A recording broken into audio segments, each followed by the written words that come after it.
네, 오늘은 소득세 관련돼서 절세할 수 있는 플랜, 그리고 그거에 따라서 우리가 나중에 건강보험료, 준조세를 같이 좀 절세할 수 있는 내용, 그거 관련돼서 여러분들하고 한번 같이 공유를 해보도록 하겠습니다. 자, 실무에서 상담을 하다 보면 우리나라 또 세금에 대해서 많은 분들이 불만이 좀 많으시죠. 그런데 어쨌든 간에 이 절세를 플랜을 좀 여러분들이 이 프로세스를 알면 충분히 절세가 가능합니다. 자, 여러분들 뭐 기장세무사분들도 있고 하지만 세금 어렵죠. 가장 쉽게 여러분들한테 풀어드리고 그리고 이게 금융하고 연결된 부분들까지 했기 때문에 여러분들의 세무사분이 여기까지 설명을 못 해주실 확률이 높을 거라고 그렇게 추측이 됩니다. 자, 구독, 좋아요, 알림. 오늘 안 보시는 분들만 후회하십니다. 자, 종합소득세 준비를 하면, 철저히 준비를 하면 절세가 가능합니다. 먼저 GPT한테 물었습니다. 절세란 법률이 허용하는 범위 내에서 세금을 줄이는 행위를 말합니다. 실무에서 소문으로 인해서 괜찮겠지, 그런 거 다 걸린다라고 말씀을 드렸습니다. 합법적인 내에서 세법에 따라 공제나 감면, 소득 구조 조정, 비용 처리 등을 활용해 정당하게 세금 부담을 줄이는 합법적인 행위입니다. 항상 앞으로는 합법적인 범위 내에서 말씀을 드리고요. 세법 잘못 활용하시면 조세범 처벌법이라는 거 있어서 형사처벌까지도 가실 수 있으니까 합법적인 거를 가셨으면 좋을 것 같고요. 이 표를 뭐 여러분들이 다 외우시라고 한 게 아니고 이렇게 전체적인 구조는 이렇게 돼 있는데 여기 이 부분 간접세, 특히 이제 사업하시는 분들 부가가치세, 절세할 수 있는 플랜을 물어보시는데 절대 없다라고 보시면 됩니다. 이 간접세 부분은 여러분들이 하실 수 있는 방안이 없다라고 그렇게 이해하시면 됩니다. 자, 절세 방안이 가능한 게 뭐냐면 오늘 할 거 종합소득세 관련된 부분하고 법인세, 법인 뭐 대표님은 여기 많지 않을 거라고 봐서 일단은 요거 패스하고 궁금사항이 있으시면은 뭐 따로 연락 주시기 바라겠습니다. 그다음에 상속증여세 묶어서 가능하고요. 당연히 종합부동산세 이것도 다 절세가 가능합니다. 내가 어떻게 하느냐에 따라서 충분히 절세가 가능하고 오늘은 소득세를 집중적으로 좀 말씀을 드릴 건데 여기 보시게 되면 종합과세, 분류과세, 분리과세, 비과세 등등 여러 가지 용어가 있는데 오늘 여러분들한테 임팩트 있게 좀 안내를 좀 드리도록 하고요. 자, 종합과세라는 것은 있고 그 다음에 이제 분류과세라는 게 있습니다. 그리고 좀 이따가 분리과세라는 게 있는데 이 차이점에 대해서도 오늘 쉽게 설명을 해드려 볼 테니까 끝까지 한번 들어보세요. 먼저 이제 종합소득세는 이자, 배당, 사업, 근로, 연금, 기타 이렇게 6가지로 돼 있고요. 그러니까 종합선물 세트라고 보시면 됩니다. 여기에 해당된 게 되게 되면 종합적으로 합산돼서 세금이 많이 나온다는 건데 그 뒷부분에서 자세하게 말씀을 드리기로 하고 여기에서 이자하고 배당이 있는데 요거는 이 6가지 중에서 이 2가지가 합쳐져서 아시는 분들 아시겠지만 금융소득 종합과세 이게 연간 2천만 원을 초과하게 되면 종합과세에 다 포함돼 버립니다.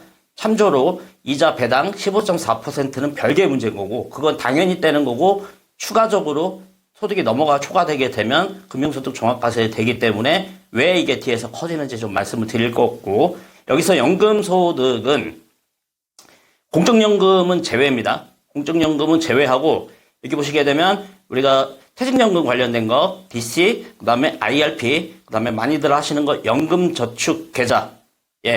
이게 뭐 증권사에서도 이제 많이 하시고 뭐 비대변인에도 많이 하시는데 제가 또 실무에서 많이 상담을 하다 보면 대부분의 어떤 고소득 되시는 분들이 이거를 많이 하죠. 근데 중요한 건 뭐냐면 이렇게 해서 연말정산이라던가 종합소득세 신고할 때 산출세액에서 세제 혜택 받는 거 그것만 목적으로 가시는 분들이 계신데 이거 잘 보십시오. 이런 것들을 다 합쳐서 그리고 여기에 이제 참고로 또 제외되는 게 공적연금 외에 완전 비과세 되는 상품은 제외하고요. 그러니까 개인연금저축이라든가 이런 부분이 연간 1,500만 원을 초과하게 되면 여기 선택적 분리과세 제가 좀 어렵게 써놨긴 했는데 이게 뭐냐면 1,500만 원이 밑으로 가게 되면 분리과세라 그래가지고 3.3에서 5.5%로 종결이 됩니다. 근데 만약에 1,500만 원을 초과하게 되면, 단돈 10,000원이라도 초과하게 되면은 종합과세 또는 분리과세로 선택을 해서 내가 할 수 있다라는 건데, 요거 뒤에서 이렇게 보면 좀 어려우니까 뒤에서 설명드리고, 여기서 1,500만 원이라 그러면은 이렇게 연금저축 IRP 이런 거 하신 분들은 125만 원이겠죠. 월 125만 원 초과하게 되면 나중에 종합과세 때문에 되게 피곤해지고 그게 나중에 이제 건강보험료까지 영향을 줍니다. 자, 어쨌든 종합과세는 이자, 배당, 사업, 근로, 기타인데 여기서 이제 기타 또 참조로 말씀을 드릴 게 뭐냐면 기타 소득 금액이라는 게 있는데 요것도 뒤에서 자세하게 설명드릴 건데 연간 300만 원을 초과하게 되면 기타 소득으로 소득 금액으로 300만 원 초과하게 되면 이것도 종합과세가 된다. 일단 여기서까지만 좀 이해하시고 뒤에서 자세하게 설명드리겠습니다. 자, 여기서 여러분들이 좀 참고로 알아두실 게 종합과세가 있고 밑에 분류과세가 있죠. 이 분류과세에서는 퇴직소득하고 양도소득은 종합과세에 포함되지 않습니다. 이게 매번 일어나는 것들이 아니고 뭐 퇴직이라던가 양도가 가끔 한 번씩 일어나는 거지 않습니까? 그래서 이거는 종합과세에는 포함되지 않는다. 근데 참조로 양도소득 같은 경우는 양도소득 세율 자체가 종합소득 세율하고 똑같기 때문에 이거 나중에 되게 큽니다, 금액이. 어쨌든 이렇게 보시고 분류과세, 종합과세에 포함이 되지 않는다. 그리고 최종적으로 분리과세라는 게 나옵니다. 여기서 또 분류과세하고 분리과세가 이게 좀 어렵지 않습니까? 쉽게 설명드릴게요. 종합과세에 포함되지 않는 1번 넘버 1이 분류라고 생각하세요.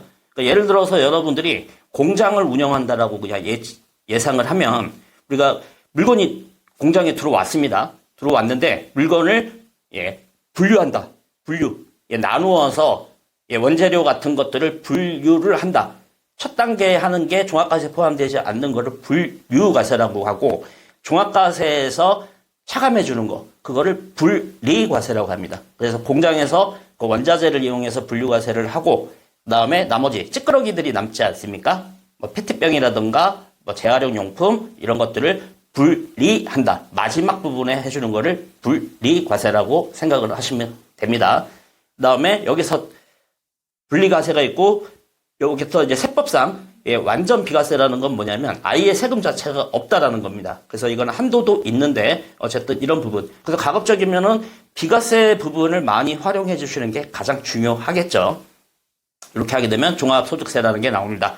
조금 어려우실 수는 있겠지만 제가 최대한 아까 말씀드렸듯이 세무사 분들보다 조금 더 쉽게 설명을 드릴 거니까 조금만 한번 좀 들어보세요. 자, 여기서 제가 항상 말씀을 드리지만 저는 외우는 거를 많이 과제를 드리진 않습니다. 근데 오늘 하나만 알고 가시죠. 과세표준. 과표라고도 우리가 얘기하죠. 과세표준. 요거는 실제적으로 세율을 계산을 할 때 여기 과세표준에다가 세금을 때려버리는 겁니다. 그래서 과세표준이라는 용어는 여러분들이 좀 알고 계셨으면 좋을 것 같고요. 아까 제가 이자, 배당, 사업, 근로, 연금, 기타 이렇게 돼 있는데 여기 구분해 보시면은 이자 소득 뭐 이렇게 쭉 나오고 맨 오른쪽에 보시면은 소득 금액이라는 게 있습니다. 그러니까 똑같은 명칭에다 금액이라고 해놨는데 이것도 여러분들이 뭐 외우지는 마시고 마음속으로 느끼기만 하시면 될 것 같습니다. 이게 뭐냐면 아까 이자, 배당, 사업, 근로, 연금, 기타 내가 실제로 벌은 수입에서 1차적으로 경비를 빼줍니다. 경비. 우리가 사업을 하시게 되면 필요경비라는 게 있죠. 그 다음에 근로소득도 근로소득 공제가 있고 그 다음에 연금소득도 공제 그 다음에 기타 소득 같은 경우도 필요경비 60%가 있는데 위에 이자하고 배당 같은 경우는 빼주는 게 없습니다. 그래서 결국은 공제해 주는 게 없기 때문에 이자 소득 이꼬르 이자 소득 금액이 그냥 바로 가버리는 거고요. 배당 소득에서는 여기에 뭐 귀속법인세라고 있는데 요거는 실제로 법인 대표라든가 이런 부분들이 받으셨을 때 뭐 그로스업이라고 그래서 이제 세법 용어가 있는데 어려우니까 이런 것들이 아니고 그냥 개인이 배당을 받는 거라고 한다면 마찬가지로 필요 경비가 없습니다. 그러니까 결국은 이자나 배당은 그냥 이자 소득 금액이라는 게 되는 거라고 생각을 하시면 됩니다. 요거 잘 좀 느끼시고요. 사업 근로는 좀 패스하고요. 아까 연금소득에서는 연금소득 공제, 그래서 연금소득 금액 이렇게 나오고 기타 소득 같은 경우는 필요경비. 오늘 유튜버에서 수익이 좀 발생되시는 분들은 요거 꼭 보십시오. 필요경비 60%를 제외하고 그다음에 기타 소득 금액이 되는데 자 정리를 해드릴게요. 자 이자 배당 아까 앞에서 말씀드렸듯이 연간 2천만 원을 초과하게 되면 금융소득에 합쳐진 금융소득 종합과세에 포함된다라고 말씀을 드렸습니다. 단돈 10,000원도 마찬가지고요. 아까 연금소득 연간 1,500 공적연금하고 비과세를 제외한 IRP, 뭐 DC, 연금저축계좌, 뭐 펀드 이런 거 합쳐서 나중에 수령 금액이 연간 1,500만 원 미만이시면은 3.3%에서 5.5%까지 분리과세로 그냥 종결이 됩니다. 종합과세 포함되지 않고 단 연간 1,500만 원 초과 월 125만 원보다 단돈 10,000원이라도 넘게 되면은 어떻게 되느냐? 분리과세 또는 종합과세를 선택을 할 수가 있습니다. 자, 그거는 제가 좀 밑에서 다시 한번 좀 정리를 해드리고요. 기타 소득, 기타 소득, 기타를 구입하는 게 아니고, 조금 이따 설명드리겠지만, 기타 소득 같은 경우는 연간, 기타 소득 금액입니다. 그러니까 필요 경비가 60%를 해주기 때문에, 예를 들어서 유튜버 분이 500만 원을 벌었다. 500만 원을 예를 들어서 구글에서 받았습니다. 받았습니다. 그러면 500만 원을 받았으면 60% 필요 경비를 인정을 해주면 300만 원이 되겠죠. 300만 원 초과하게 되면 종합과세에 포함된다라는 얘기입니다. 그러니까 결국은 뭐냐면, 조그만 수익이 나와서 연간 500만 원이 안 되시면 그냥 넘어가실 수도 있지만, 유튜버 분 중에서 수익 금액이 500만 원을 초과하는 순간부터는 사업자로 지정을 하든지 세금적인 측면도 고려를 하셔야 되고요. 자, 그런데 기타 소득이라는 게 뭐냐? 세법에서는 일시적으로 비정기적으로 하는 거라고 돼 있습니다. 예를 들면 강원료, 강연료, 사례금, 원고료, 포상금, 상금 이렇게. 아까 제가 유튜버 말씀드렸죠. 워낙 이제 유튜버뿐만 아니라 이런 수익이 창출되는 직업들이 많아지고 있기 때문에 500만 원으로 여러분들이 좀 이해를 하시면 될 것 같습니다. 자, 이렇게 되면은 요걸 6가지를 다 합치면 종합소득 금액이 됩니다. 자, 상단에 보시면 과세 표준이라는 거 아까 제가 여러분들이 요거 하나 정도는 외워두시라고 좀 말씀을 드렸죠. 이 종합소득 금액이 여기서 한번 1차적으로 공제를 해주고 2차적으로 한 번 더 공제를 해줍니다. 어떻게? 실제적으로 여러분들이 연말정산이라던가 종합소득세 신고할 때 세무사분들이라던가 뭐 이렇게 했을 때 어떤 서류라던가 이런 것들을 많이 제출했죠. 소득 공제를 받기 위해서 그거를 종합소득 공제라고 합니다. 그러니까 결국은 위에서 한번 공제를 받고 여기서도 한번 공제를 받죠. 대표적인 게 우리가 뭐 인적 공제, 뭐 조특박산 뭐 공제 등 이런 거에서 한 번 더 공제를 2차적으로 해주게 되면 과세 표준이 나옵니다. 아까 말씀드렸던 과세 표준. 연령대가 어느 정도 있으신 분들은 옛날에 뭐 동화정가, 표준정가 기억하시겠죠? 표준. 세율을 곱하기 위한 기본 금액이라고 보시면 됩니다. 요건 모든 세법들이 세율을 계산할 때는 과세 표준, 과표를 기준으로 하기 때문에 그래서 제가 한번 좀 외워두시라고 말씀드렸고요. 이게 이제 소득세법 세율입니다. 세율인데 여기서 보시게 되면 아까 과표, 세율을 계산할 때 이렇게 되는 겁니다. 자, 아까 위로 아까 좀 넘어가서 조금 헷갈리실 수 있었던 부분, 아까 연간 1,500만 원 초과를 했을 경우에 분리과세 또는 종합과세를 선택을 한다라고 말씀을 드렸죠. 근데 나중에 내가 다른 아무 소득이 없고 연금소득만 이것만 있다. 그렇게 되면은 아까 제가 분리과세라던가 종합과세로 한다라고 말씀드렸는데 아무 소득이 없으면은 그냥 종합과세로 하시게 되면은 세율이 더 낮을 겁니다. 그쵸? 1,500만 원 이하이게 되면은 15%. 그쵸? 이거를 만약에 초과했을 때, 이때는 분리과세 세율이 16.5%입니다. 기타소득세라 그래서 16.5%가 되기 때문에, 여기 보시게 되면, 두 번째, 1,400만 원 초과, 5,000만 원 이하가 15%인데, 더 높지 않습니까? 16.5%니까. 그러니까 이런 식으로 비교를 해서 한다. 그래서 결국 금융상품도 이렇게 전략적으로, 여러분들이 이런 부분들까지 감안을 해서 해야 되고 단순하게 어떤 세액공제라던가 이런 거를 받기 위해서 연금저축이라던가 뭐 IRP 생각 없이 하시는 분들이 계신데 이런 전략들도 다 계산을 해서 해야 된다. 그래서 이런 부분들은 100%가 다 해드린다라는 말씀이죠. 그리고 여기서 참조를 하나 말씀드리면 이게 보시게 되면 이 구간들이 있지 않습니까? 과세 표준의 세율을 하는 건데 결국은 여기서 만약에 한 분이 예를 들어서 8,800에서 1억 5천까지는 35%죠. 근데 만약에 8,800 받던 이 밑으로 있던 분이 어떻게 조금 더 어떻게 돼서 예를 들어서 뭐 기타 소득으로 어떻게 좀 돈을 벌게 됐다. 그럼 8,900이 됐다. 애매하게 100만 원이 올라갔는데 세율은 24%에서 35%가 되기 때문에 이런 합리적인 방법으로 갈 수 있는 용어를 한계세율이라는 용어를 씁니다. 한계세율. 그래서 여기서 100만 원만 이게 밑으로 빠졌어도 구간 자체가 11%가 차이 나죠. 그래서 이런 거 한계세율까지 감안해서 금융상품도 활용을 해야 된다. 예, 누가 해드린다? 박프로가 다 해드립니다. 예, 이런 전략을 다 짜야 되는 부분이 중요하고요. 자, 정리하겠습니다. 세금 설계에서 금융상품을 활용하는 전략이 있습니다. 예, 어쨌든 아까 말씀드렸던 첫 번째, 예, 비과세 제도를 최대한 활용한다. 이 비과세 제도도 한도가 있기 때문에 잘 참조하시고, 이 비과세 제도는 세법상 열거주의 과세 방식이라는 걸 채택하고 있습니다. 열거주의. 예, 세법에 보게 되면은 어떤 품목들이 어떻게 비과세 되는 것들을 열거해 놨습니다. 그래서 거기 있는 범위 내에서만 하시면 비과세 제도를 적극적으로 활용하실 수 있고요. 그러니까 뭐 이거 부분은 뭐 금융상품 외에도 열거돼 있다라는 말씀입니다. 그다음에 비과세 제도가 다 찼다. 그러면 이제 분리과세 제도를 많이 하죠. 아까 연금저축 IRP 연간 1,500만 원 이하, 월 150만 원 이하일 경우에는 3.3에서 5.5%까지 저율 과세가 되죠. 이 저율 과세라는 의미는 뭐냐면 우리가 보통 이자소득세가 15.4%겠죠. 근데 이거는 3.3에서 5.5 그리고 뒤로 지금 시점에서 세금을 내는 게 아니라 연금을 수령하는 시점에 연금 소득세 명분으로 내기 때문에 과세 이연 세금 낼 거를 투자를 해서 미래로 다시 백업시키는 그런 개념이 되고, 그 다음에 요거는 이제 금융상품은 아니지만 소득의 분산. 여기서 개인별이라고 해놨는데, 우리가 민법상에서는 부부의 재산이 공동재산으로 보지 않습니까? 근데 세법에서는 별산제로 되어 있습니다. 남편, 배우자.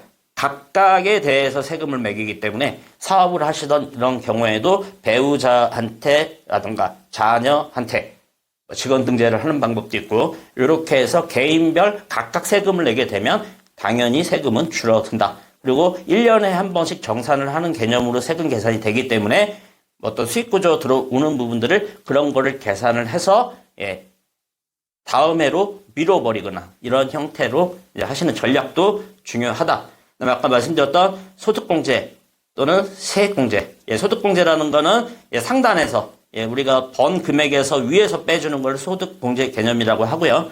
그 다음에 마지막 산출세액에서 나오는 개념을 세액공제라고 합니다. 자, 과세 이연 제도의 활용. 아까 제가 말씀드렸죠. 지금 내야 될 세금을 지금 안 내고 뒤로 미루면서 저율과세로 낸다. 그동안의 운용수익이 또 발생되겠죠. 그래서 이런 연금저축이라든가 뭐 퇴직연금 등등등 이런 거 또는 이제 ISA 계좌도 많이 하겠죠. ISA 계좌는 참고로 9.9% 분리과세로 운영을 하고 있습니다. 어쨌든 종합소득세 알면 충분히 대처가 가능합니다. 정확하게 대처 가능하다라고 제가 말씀드릴 수 있습니다. 그리고 이게 자칫 잘못하면은 여기서 끝나는 부분이 아니고 차후에 건강보험료에 반영이 돼서 아까 제가 말씀드렸죠. 건강보험료에 예를 들어서 연금저축이 아까 종합과세에 포함되는 것도 있지만 당연히 국민연금 또는 공적연금, 뭐 공무원연금, 사학연금, 별정직연금 등 이런 것들은 기본적으로 나중에 건강보험료에 다 포함됩니다. 무조건 다 포함되고요. 이거 외에 아까 연금저축 개인연금, 비과세하고 공적연금을 제외한 개인연금 계좌에서 1,500만 원을 넘어가게 되면 그런 부분들도 나중에 건보료에 다 영향을 주기 때문에 이런 절세 전략 꼭 필요하다라고 생각을 하고요. 자, 오늘은 좀 어려운 부분들을 나름대로 한번 최선을 다해서 여러분들의 눈높이에 맞춰서 가장 쉽게 설명드리려고 노력을 했습니다. 다음에 조금 더 좋은 정보로 여러분들한테 안내를 드리겠습니다. 네, 여러분, 지인, 아들, 손자, 며느리, 지인, 친구, 5분씩만 박프로 소개 좀 부탁드리겠습니다. 더욱더 열심히 하겠습니다. 감사드립니다.